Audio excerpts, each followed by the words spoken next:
Hi, everyone. This is Steve Delasan, and welcome to this week's edition of CEOs You Should Know. I am thrilled to be joined by Arthur, the inventor and CEO of LifeVac. Arthur, thanks for coming in today. Oh, thank you, man. I really appreciate it. When I met you, I felt that energy. I was like, heck yeah, man, that'd be great. It's just fun. Love to hear that. And right back at you. I was really excited to have you join the podcast today. So let's jump into it. Why don't you start off by telling us a little bit about your background and really what led you to creating LifeVac? Well, it's funny in the CEO side. My first life, I built a company. It was me, my partner, two other people, built it up. And in 47, I had sold it and I was retiring. I heard about a tragedy, a 7-year-old. My daughter was 7 that choked to death. And, it's funny how life takes you on a path. The education from building a transportation company gave me some confidence that I could take on this challenge. But the first challenge was inventing something that would work. Yeah. And That's awesome. So obviously, different transition, right? As you mentioned, you went from transportation to medical. What was the transition like? I'm sure that there was a lot of logistics behind it, kind of starting up in a medical device industry. I think it's hard to comprehend. If you had to pick something to invent, a medical product from your garage would probably not be on the list of easy things to do.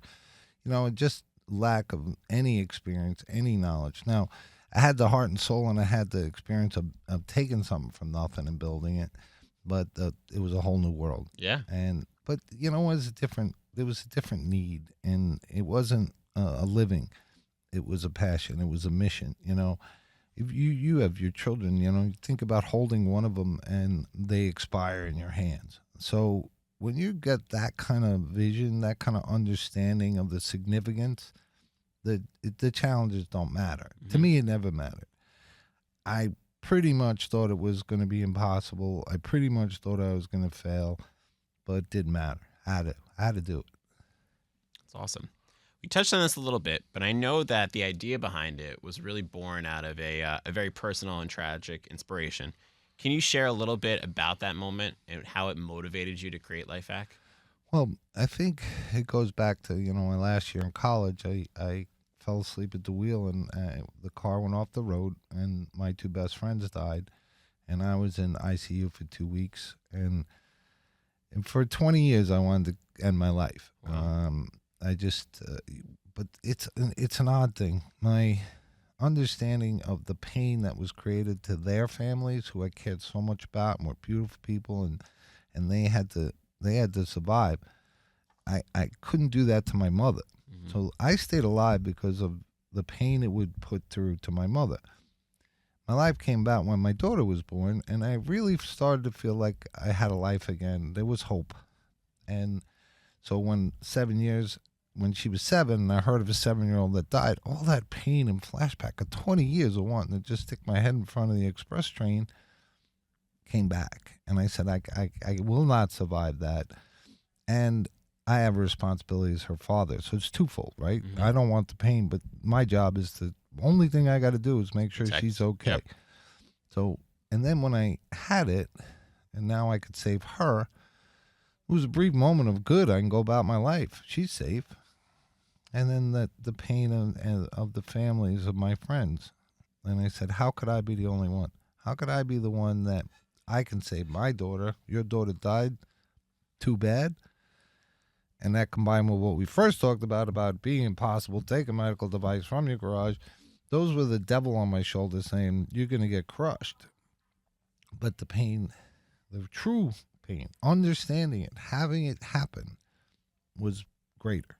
Doesn't matter what it takes. I got to do it. If I cannot have people feel what I felt, to know what I know, to want to end your life for 20 years, to wake up every day and say, damn it, I was really hoping I didn't have to wake up today. Mm-hmm. And now, 2,500 parents play with their child instead of visiting them at a cemetery or, taking their own lives. Yeah, for sure. Well, thank So you it's for pretty sharing deep. with that. Yeah, for sure. Thank you for sharing that. I know that's Yeah. very, very personal story to share, but on that positive side, obviously you were able to create something from that inspiration that, to your point, has really helped Oh. thousands of individuals. Like you said, it is hard to share it. And for, 20, 30 years, I haven't really shared it much. But I think it's important that people know two things: that you can make it. Hmm. Hang in there. Look, I went from, if I had ended my life, who knows, right? And would have hurt everyone around me. And if you hang in there long enough, miracles can happen, right? That pain led to all these people being saved. Yep. So I come more. I will share that story when necessary, and try and take the pain and turn it into hope, that people hearing it who may be in that position hang in there. Yeah. And I only can tell you what I know. I would never be a projector and say, you should do this. I don't know what makes you tick. That's what I did. That's Yep. what happened for me. It's your firsthand experience. I I think it's hung in there long enough to let the miracle happen. for sure, and it's a great story to be able to share. Speaking of saving a lot of individuals, right? LifeVac has really become that game changer when it comes to emergency airwave clearance. What were some of the biggest challenges? I know we talked about obviously building it out from the garage, entering a new industry that you never worked with before. But what were some of the biggest challenges when you first introduced it to the market? Well, it's pretty simple. It's kind of a funny story, too. So now I get it. We did testing on mannequins and cadavers, and we had publications on it. But there's a leap of faith time, because I cannot ethically or legally choke someone and pull it out. So I remember going to the fire department, and two that stick out is Chief McGuire in Freeport and Chief Sperato in Brentwood. And they said, oh, it's great. He says, does it work? I said, I think it's gonna. And they look at you like, what? And I'm like, I don't know what to tell you. It's cart and horse thing. And both of them, in their own way, McGuire said it's another tool in the toolbox, and Sperato said it's another club in the bag. We're courageous enough to say, I think it'll work too. And if someone's going to die, I'll pretty much try anything. The simplicity of it helped. Hmm. And they gave me more hope than, we made it from 2 fire departments. But the challenge was getting something out there in the medical world with life and death on the line, where you can't prove it works. Hmm. So how do you get the first person to do it? How do you get it? How do you get the data of saving lives if no one will put it in because it hasn't saved a life? Yeah. And we had learning all about the FDA and making sure we were compliant and everything. These were all ridiculous challenges that are usually done by $100 billion companies. The FDA guy came in. He said, "Who was in the first board meeting when you came up with the design?" Now he's expecting to hear, our medical director, our Yeah. engineer. I'm like, well, that would be me and my 7-year-old daughter in the garage. He's looked at me like, what? I'm like, I don't know. I'm not going to lie to you. That's Being who it honest, was. yeah. So there were numerous, but I guess the cart and the horse thing. Yeah. How do you get something out there in a life and death situation when you can't prove it in a life and death situation? Yeah. But those two guys gave you that confidence, though. Well, it gave me the hope that there were enough courageous and intelligent people. Thank God it's simple. It's physics. Yep. So it's not physiology. I'm not altering DNA. I'm not doing any of those things. It's physics. If you pull on something that's stuck at 20, at 200, it's going to move. Yep. And there were enough brave people that said, I agree, it's going to work. I'll do it. It's great. So being something brand new, right, to the medical field, how did you really help build that awareness and gain credibility about LifeVac in the early stages? Basically doing everything humanly possible. I went on every little podcast, every TV in the basement show. I spoke at every convention, every MS, cerebral palsy, any meeting I could get into. I tortured people in this industry to put me on. Knocked on every door, went to every fire department, every elder care, wrote endlessly. I think if you put my writing, it would fill this room, just either medical journals or pleas or paragraphs or stories. But it was everything, everything and anything I could do. Traveled all over the country, traveled all over the world. I mean, you were saying, thanks for having me. I know, like, you kidding me?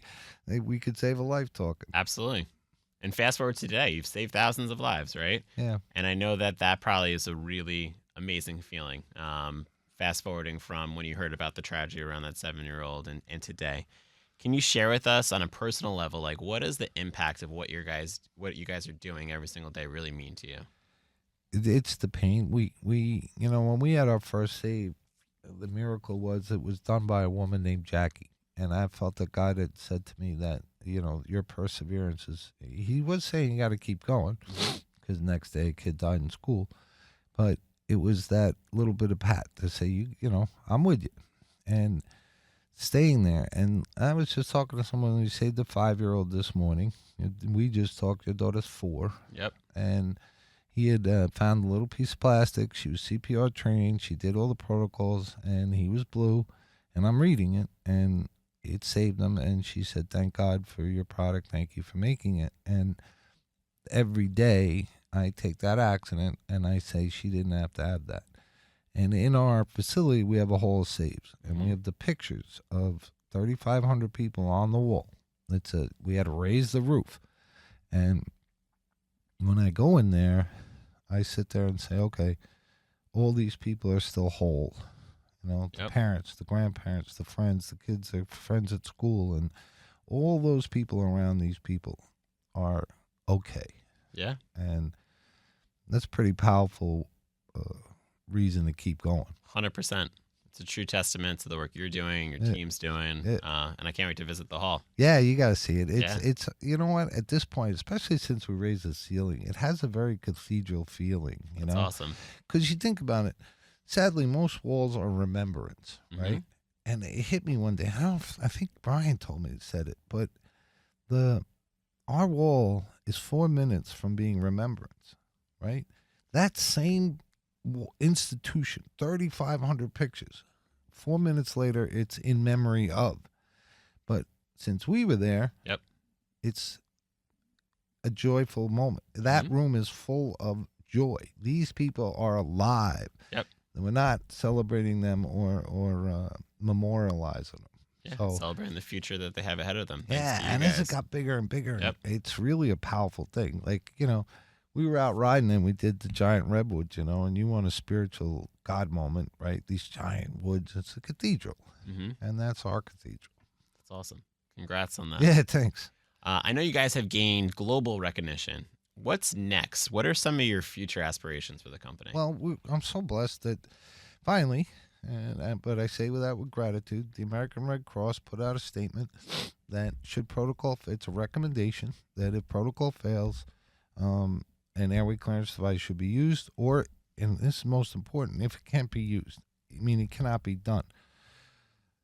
Passion exists, and we C.J. Douglas, Colonel, is going to help us. Our veterans, you're in a wheelchair, you have nothing. Our special needs, you have nothing. You're in a school and you have a scoliosis brace or a cast or you're in a wheelchair. There's no way to save you. Prior to us, not an ADA violation, the poster is nice, kids standing and getting rescued. We have a chance now. The Red Cross has acknowledged that not everyone can be saved with current protocol. So my end game, my hope is that we now can save everyone. It really irks me that we have people that need our help, right? They don't want it. They need it. Yep. And we have an obligation to understand and to help them. And we're getting there. And now is our chance. Get it in every school. There's a bill pending today. Passes, it'll be required. To end the mission. To end the mission. To stop choking deaths. I want, in my lifetime, to read about a choking death because it never happens. Yep. It's a big news story because someone choked. Because 16 people are going to die today, and it will not be on the news. 100 kids have died in school since I started. It's not in the news. 9 kids died last year in school. It's not in the news. I want it to be in the news because it never happens. Yep. It's a great hope for the future. Yeah, man. I'm going to do it. It doesn't matter. I mean, if I don't, someone will pick the flag up. I'm getting old. Speaking about the future, I'm sure that you guys are improving the product developments, innovation. Can you share anything that you're particularly excited about? You know, it's funny that we put a lot of effort into the product. I think in my book, the title is Perfection. It's close. I really have no desire to come up with anything else. I don't have any desire to change it because it works and it's simple. And the reason it works and simple is from the beginning, I knew I'd be scared. So it's a sink plunger. Just push it down and pull it. And thank God that has been the intuitive nature and the simplicity to save a life every time in a very Yep. panicked situation. But I really have no desire to do anything else. I want to finish my mission. Yeah. I want to save a million lives when they, throw dirt on me. And if I'm not down, I'm going to Keep claw my going. way out. They're going to have to hit me with the shovel because we have a chance to do something really significant. No one has ever done this. No Yep. one's ever cured a leading cause of death. No one has ever changed these statistics. And there hasn't been an innovation choking in 60 years. Yeah. So, and no one's ever given people with disability a chance. So I'm good with finishing this one. Yeah. I don't need No, but to your nothing else. point, simplicity is key, right? Yeah. Because you are in a panic in that moment, and making the product so easy to use is, I'm sure, even a bigger factor in saving all those lives. Yeah, I took that as a sociologist by nature, mostly played hockey and chased girls, but in college. But the key to me when I was doing it, one of my first inclinations was it got too complicated. Mhm. I said I was worried about me. I said I will screw it up, and I made it. Yep. So I tossed it out, and I said I got to come up with simple, intuitive, dummy proof. Yep. Just push and pull as many times you have to. Go crazy. You'll get lucky if you don't study it, train, and practice a little. You'll get lucky. It'll come out. Absolutely. Knock on wood, it always has. Absolutely. All the positive that's going on. I'm sure that along the way there could also be some hurdles. Can you share with us some of the hurdles in the industry or some of the challenges that you guys might be facing right now? Well, the challenges have been in short. Our society has changed quite a bit. We are very afraid of the right thing for legal purposes. I cannot tell you. When I first started, I sent 60 kids that died in school. I sent them an email saying, I'll give you one for free. You don't want that to happen again. 59 ignored it. One called us and said, we're in litigation. Don't talk to us. The battle of moral, meaning, we don't think we're allowed to use it. Now, you think about what you're saying. My school is going to let this kid die because we are afraid of litigation. And it's been hard. I almost punched 2 people. But to sit there and listen to that and say you would let a kid die because you're afraid of getting in trouble, but you would not believe how much of a hurdle that is. We're not in every school. Why not? Was 9 kids died last year? But it's amazing. And I've learned a lot about our change in our culture, that when someone says that to me, I'm like, what is wrong with you? Yeah. Like, even if I was going to get in trouble, if it was a kid and you said, I saved him, you're going to kill me, I'd say, kill me. I'm going to save the kid. Yep. I had good 60 years. He deserves it. But to hear that has been so brutal. Thank God the Red Cross came along. We can blame them because everyone would say, it's not the Red Cross. Blah, blah, blah. And I say, well, that doesn't mean you let the kid die. Yeah. You saved the kid. You do everything possible, right? But that's what you would think as a normal human being. Yep. And so many, hundreds and hundreds and hundreds, we're not allowed. Okay, you're not allowed to save a kid. But it's all wrong. Yep. By law, you're supposed to do anything reasonable. There's no rules or laws that say you can't do this or that. It's all BS. But our brains have become so scared. Scared. Yeah. Who cares? Yep.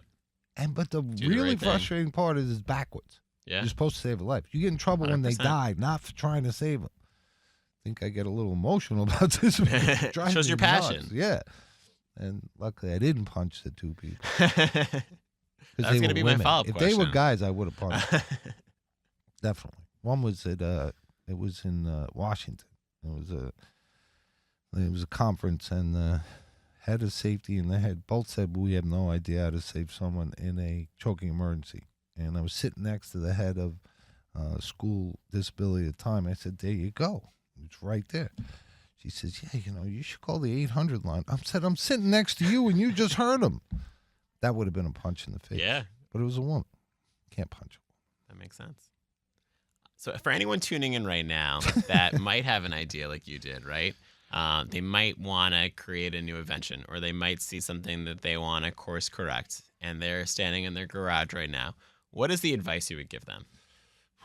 Well, sadly, the first thing I would say, obviously, you got to research to make sure it doesn't exist. I would say your patent is probably going to be worthless. You need to be prepared for it getting knocked off and not succeeding. I think if it's something of moral significance, Hmm. you do it anyway. Yep.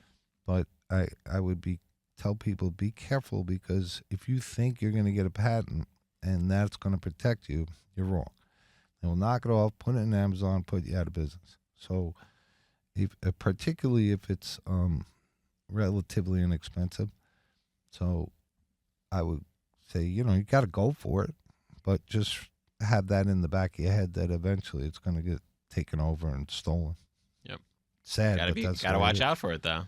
Yeah, I know. The best way I can see is trademarks and copyrights, but it doesn't matter. Look, we're FDA approved, registered, and we work with the FDA. So my device is being knocked off, and it's illegal. It's federally illegal. So if you make this cup, and it's a better cup, as soon as you hit a decent sales number, they will copy it. Doesn't matter. Wow. Patent. Mine's illegal to do. Yeah. And it's all over the place. So it's a cautionary tale. I'm not saying don't do it. I'm saying if I had to give you one piece of advice, don't be lulled into your patent's going to protect you. China don't care. They'll flip it to Amazon and wipe you out. It's real advice. Yeah. Much needed. Sad, but that's the case. Anyone's tuning in and they want to purchase the LifeVac product, or they want to be involved in the mission and help gain awareness, what should be the call to action for them? Just go to lifevac.net and you can purchase it. And we're America. Make your own choice. If you have a child, I would say I would highly recommend it. Live alone, have a disability, or you're elderly. Those are the ones I really would, young and dumb, go for it. You're probably going to be all right. But those are the ones where, for others, you probably should consider having it. It's lifevac.net. There's information. There's a contact form, too. You want to help, or you have the capability to institute it, tell us. We can do this. That's great. I myself am a dad. I have 2 at home. I have one at home, and I carry one in the diaper bag, so it's with us at all times. You would not believe how many saves we've gotten from the diaper bag of other people. You bring it everywhere. Had at a park, had at a restaurant. We had a save at SeaWorld that I love. Lady that had it in her diaper bag, person with a disability choked. Everyone stood there. No one knew what to do. The mom who carried it for her little child saved the person with a disability. And we have hundreds of Good Samaritan saves. That's awesome. Well, thank you for sharing your story with us. Before we wrap up, I know we touched on this a little bit earlier, but I'd love to just end on a high note. Years from now, what do you want LifeVac and yourself to be remembered for? What do you guys want your mission to be that you accomplished? I think, not me, I think the story would be great. I was thinking about this, you don't know Henry Ford. You don't know these people, right? It's a name. I would like the story of that guy who did this, started in his garage and changed the world. You can too. Mm-hmm. So it's not me. I'm dirt, dust, whatever. The story connected to what it did. Meaning, my kids say because some crazy guy went in his garage and changed the world, right? I'm gone. Who cares? That's what I want. That's what I'd love to see for us to persevere to get future innovation. Future courage, future change, make a difference. It's not me. Maybe a statue with a pigeon. I always thought it'd be fun if he was like, we made it, so he landed and pooped on me. But that's not me. It's the mission. It's the statement that you can change the world. You can do it. You can do it right from your garage. Now I know I did it. Yep. And that's what you need to know. That's awesome. Well, Arthur, thank you so much for coming in today, for sharing your story. It definitely is a story of inspiration, and you guys are doing amazing work. So thank you for everything that you and the entire LifeVac is doing. Well, you and your team here have been so good to us, and I greatly appreciate it. And we have a chart of how media has saved lives. I look forward to you guys climbing it, because we will get a message that says, I heard about it on iHeart, and I saved my kid. And me and you are going to have a handshake and a little cry and say, that's the importance of media. Yeah. Well, I'm looking forward to that. Me and too. We're honored to be able to get this very important message out there and work with you guys for many more years to come. Thank you guys for tuning in. Please tune in next week for next week's edition of CEOs You Should Know.